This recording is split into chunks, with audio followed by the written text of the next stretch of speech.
begin with the rapidly deteriorating relationship between the United States and Nigeria, now pushed to a new flashpoint by direct action in Washington. Now, a new bill before Congress proposes visa bans and asset freezes against Nigeria's Miet Allah Cattle Breeders Association, following President Trump's declaration labeling the country a country of particular concern for religious freedom. This move is set to dramatically escalate tensions domestically. Now, to help us navigate this complex issue, we are joined via Zoom by a unique voice, Sheik Ahmad Gumi, an Islamic cleric, scholar, and former captain in the Nigerian army. Sheikh Gumi, thank you for joining us this morning.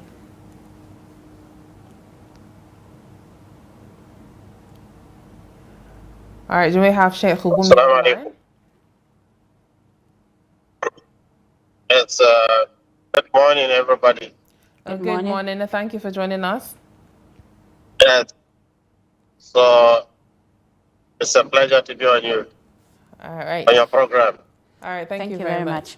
As you can see, I'm traveling now. So you have to use your voice so that I can hear and understand what you are saying. All right, I believe we are having a little bit of a shaky connection, but hopefully we'll get through this very well. All right, Sheikh Gumi, looking at what we're discussing this morning, at this point, I'd like to hear your view. What do you think lies at the heart of the recent friction between Nigeria and the United States? Is this primarily about foreign policy, human rights concern, or competing strategic interests? A lot of Nigerians, a lot of voices would have different perspectives on saying that there are different interests that are going on at this point. So what is your take on this?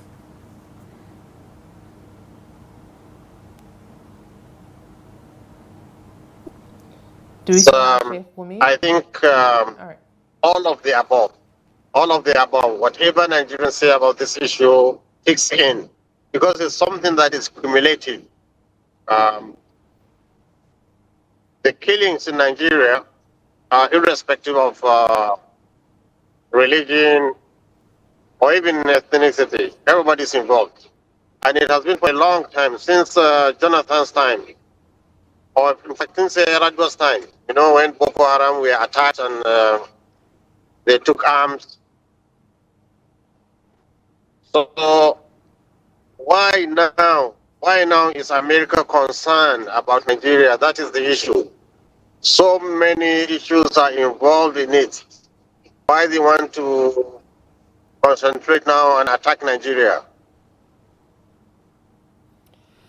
All right, looking at most of the reasons, I think, is their failure in the Sahel region. They want to establish a military base in Nigeria.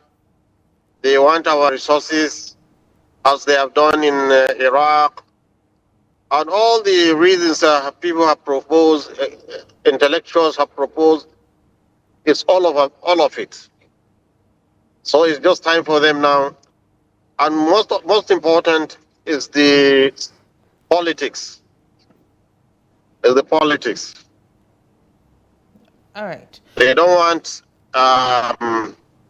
You see, whenever we have a Muslim leader in Nigeria, they try to decapitate and eliminate him.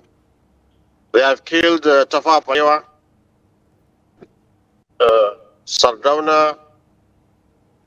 They have killed our General Murtala. Even Abacha was poisoned. So why is it whenever Muslims are in power in Nigeria, somehow using some disgruntled elements, especially in the south, they try to take away the leader? So I think what America is trying to do now, they would claim maybe the government is complicit in the killing of Christians, and don't be surprised they attack even the presidential palace. Trying to kill the president. I don't rule it out. as they have done in many other places. And they may also kill some other people just by framing them that they are working with terrorists. All right, Sheikh, let's All look based at on what is lies. going on at this point in the country, in Nigeria, after, the declaration by the United States that Nigeria is a country of particular concern due to the alleged genocide of Christians. At this point, Nigeria is also grappling with serious internal divisions, ethnic, religious, and regional. But then how much do these domestic fault lines influence how we respond to external criticism at this point? Because when we have these criticisms, it seems like it increases the divide that already exists. Yes, it does increase it. That's why we don't want foreign intervention. Yes, we confess there is problem, there is insecurity in Nigeria. But I can categorically say the government is doing its best. The army, the police, and the SS are doing their best because Nigeria is a big country. We are 200 million plus. Even gathering the intelligence is something hectic, but we are doing our best. And one thing, the attacks are getting down and slowly. Things are improving. So at this point, when things are improving, how can the government, how can an external force come and say it is going to interfere? They didn't Yes, a lot interfere when will we were at the disagree. apex Sorry to of interject. the A lot will insecurity. disagree that things are improving. We've seen escalating numbers of a lot of Nigerians being killed so far, from kidnapping and banditry to, the Boko Haram, as well as what is going on, intercommunal clashes in the North Central. So for you to say, Look at it. It's flaring up in areas, but coming down in some other areas. Look at Kaduna, for instance. Kaduna is relatively calm now. Look at the road between Kaduna and Abuja. It used to be the den of kidnapping, but now there's no more kidnapping on the road. So I think we should appreciate what the security is doing. But this is no time for intervention, foreign intervention. This is no time for it. All right, Sheikh, still on that, about the U.S. intervention, lots of Nigerian majority at this point are in agreement with the latest update that the U.S. military are drawing plans to hit terror targets in Nigeria. We all know that lots of people are talking about how this has been going on for a very long time. The Nigerian government are really slow about tackling insurgency in Nigeria. So don't you think this is actually a good thing for the U.S. intervention, because they are going to hit the target, the terrorist camps in Nigeria?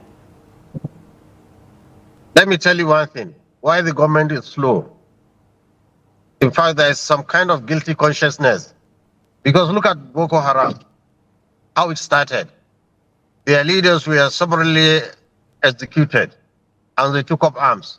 So it is the government that forced them to take arms. Look at the herdsmen. We have evidences that they were massacred and killed, and that forced them to take arms. So the government has to really readjust the way it tackles issue. So it's going to take a little bit time, but I think they have gotten the way now. Since they know that they can gather them and dialogue with them and see how they can convince them, one, to stop attacking people, secondly, to ultimately drop their weapons. And it's on course. But what I'm saying, why the timing? Something that has been going on for 15 years. Why just now Americans won when they have been in the past preventing us from getting weapons? Secondly, there are commissions on Boko Haram that have confirmed that Americans were involved in dropping weapons to these people, aiding them. They are fighting Nigerian army with anti-aircraft guns. Where can they get it from? From where? Even Chad doesn't have them. Cameroon don't have them. So the same people that have caused or aggravated our problem cannot be our solution now. This is what we are trying to say. So we have to be very careful. We should not allow the unpatriotic parts of Nigerians to to aid foreigners to come and invade our country. All right, Sheikh. At this point, with everything that is going on, with the development that we have on the United States giving out, its plan when it comes to these interventions, how do you assess the current government's, handling of dissent and opposition voices, especially when the U.S. and others raise human rights concerns? Yes, human rights concern is there in Nigeria, but I don't think they have the moral ground to teach us about humanity. Look at what happened in Gaza. They financed it. Trump was there telling Netanyahu that we gave you all the weapons you needed and you used them well. And everybody knows Netanyahu killed children, women, and destroyed buildings, hospitals. So these people will not teach us about morality at all. We have to be very careful with them. They are already known to be genocidal, killing people, flipping people's wealth. We have to be very careful with America especially. With all foreigners, but America especially. All right, Sheikh, we just heard that the United States or the United States Congress is trying to pass a bill in sanctioning the Miati Allah cattle herders as well as the Miati Allah Kotal Hori group. What is your take on it, and how do you think this would escalate or de-escalate that just shows me they have another motive rather than fighting the banditry, because the bandits, they don't. In fact, the people they hate more are the Miati people, saying that when the government is killing us, when we are met with injustice, you are doing nothing to protect our rights. So they don't listen to Miati Allah. Miati Allah has no any hand in this. So to label Miati Allah as part of a big conspiracy, that shows their intelligence is difficulty, or they just want to create a narration in which by there will be they want to balkanize Nigeria. What's happening in Sudan and Libya? This is what they wanted in Nigeria, because from then they can take our resources. All right, Sheikh. You mentioned earlier that the bandits, the terrorists, needs convincing, and we all know the havoc they've created, in the society in Nigeria. They've raped women, they've killed lives, they've destroyed properties. So do we really need, do the government really need to convince this terrorists at this point? Because we've seen the cases of repentant Boko Haram, we've seen the cases of dialogue. So is convincing what is needed from between the government and the terrorists right now? Okay, sorry, please to cut you. You see, the former governor of Bauchi State, Yuguda, was able also to go with government delegation into the bush, and they met more than 5,000 bandits. They were all complaining. Those who have lost their parents, those who have lost their brethren, those from our hostility too. So when you say they have killed, yes, I know they have killed, and it's wrong to kill anybody innocent. This is absolutely an obnoxious thing to do.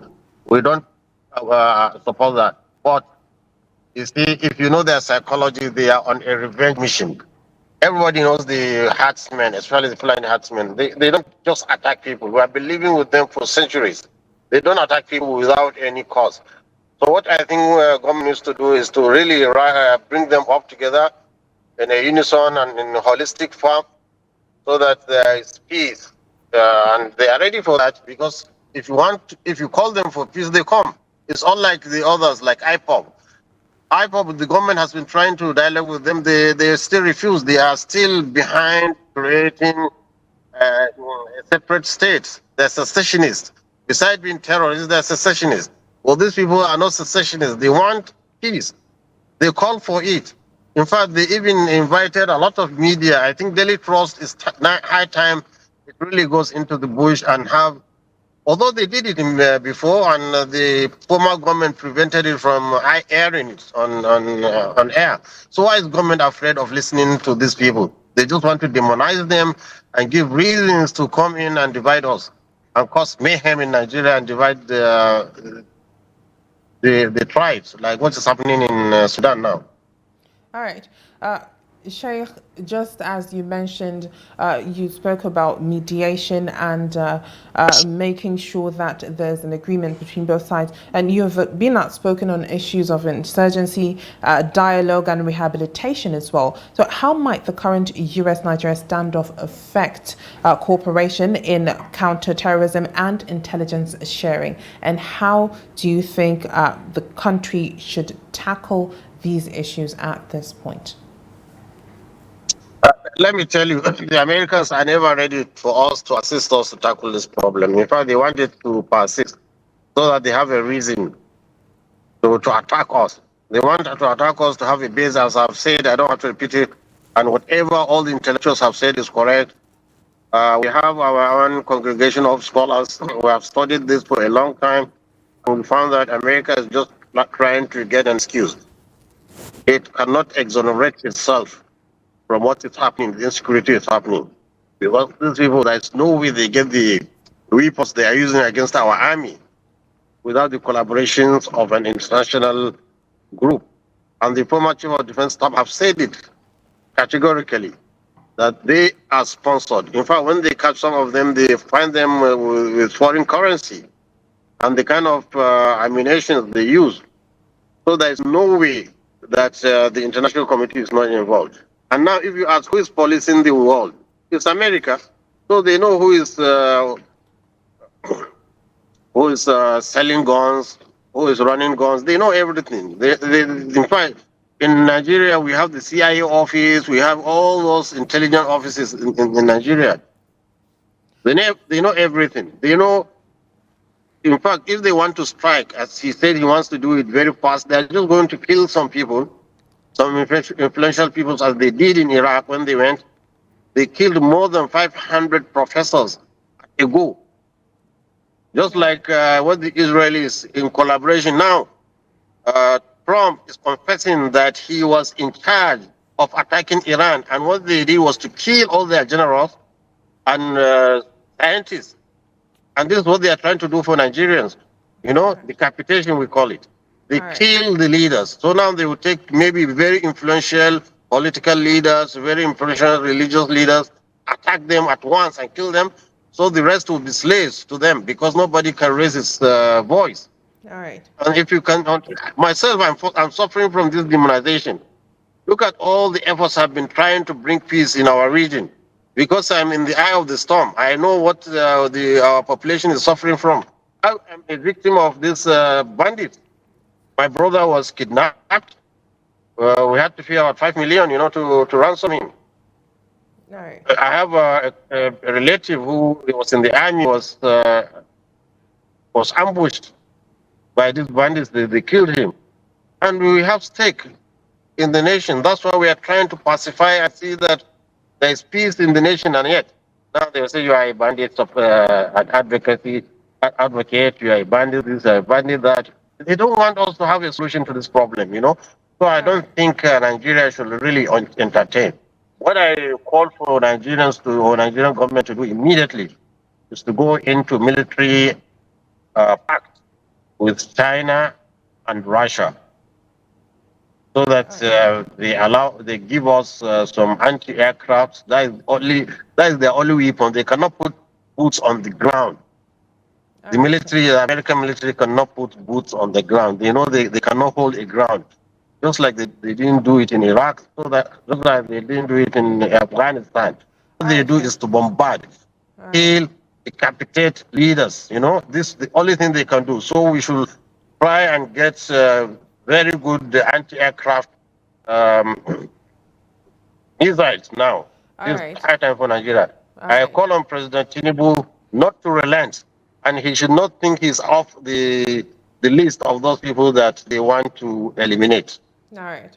So now, looking at this recent bill that is trying to be passed in Congress, the United States Congress, do you think in its progression there would be other names or groups involved or added to the list of those that are going to be sanctioned? And what do you predict? What I predict, I don't think they will attack now because they have found Nigerians.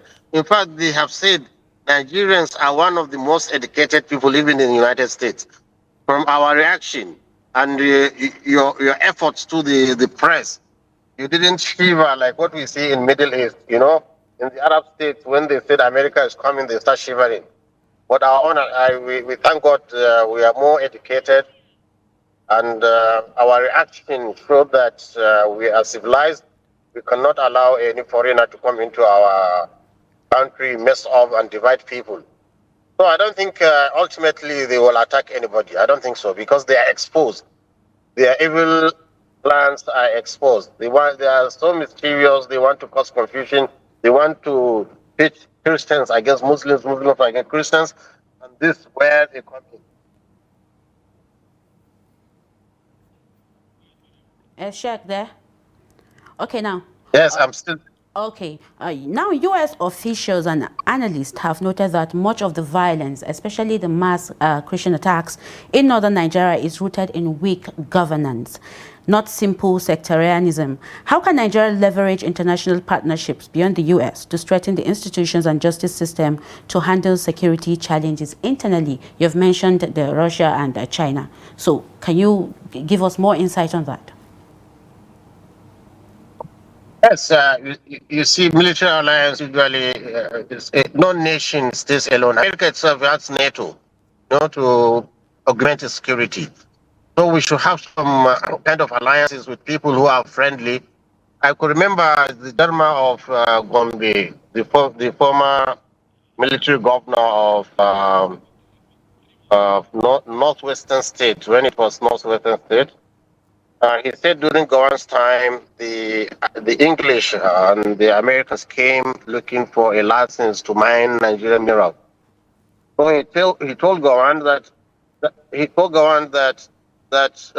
should not allow them. Even if we have to do them, we have to call the Russians, because when the civil war started, it's the Russians that helped Nigerians with the first weapons. Until when they see that we are winning, then they come to join us. So we should not neglect the BRICS countries in our military alliance, so that we protect ourselves from these imperialists and colonists. All right, Sheikh, quickly before we go, at this point, do you believe Nigeria needs to redefine its foreign policy to better reflect its domestic realities and moral principles? And if so, what would that look like in practical terms? Yes, I think it's high time we do a paradigm shift in our foreign policy. It is high time we know our true friends and we know our real enemies. At a point, I think one of the head of state was saying our economy is the one that is sustaining some of these European countries. Even Nigeria is so rich that we should harness and look inward. Anyway, I think as what happened, and I think maybe have a silver lining in it, because now it will make the government to be more serious. One, to fight corruption, which corruption has permeated the whole society. It has permeated our security apparatus, the politicians, and everything. Now we have to build the nation. As you can see, I'm traveling now. Look at we came a distance of about 2 hours drive, and not one single pothole on the road. People who are here are doing very well, and Nigeria can do it. We are richer than all these nations we see. So I think it's high time now the government come in, embrace all Nigerians, and debunk all these narratives that are trying to cause division. Nigeria should be like Rwanda. Anybody who brings any question about disturbing Nigerians, I think that person, there should be a law that should penalize that person. Anybody who brings religious or ethnic differences or something to stir hatred and rancor between tribes or religions, that person should be sanctioned by the Nigerian government immediately. And that's the only way we can survive. All right, Sheikh Gumi, thank you so much for joining us via Zoom. Thank you very much. Turkey. I am very pleased. It's just unfortunate I am traveling. I could not really have the comfort to really answer some of your questions because I could not hear what you said. Okay. Right, we still appreciate, helping us navigate this complex issue. Thank you very much for joining the show. Thank you very much. It's a Thank you pleasure so for me. much, Sheikh Gumi.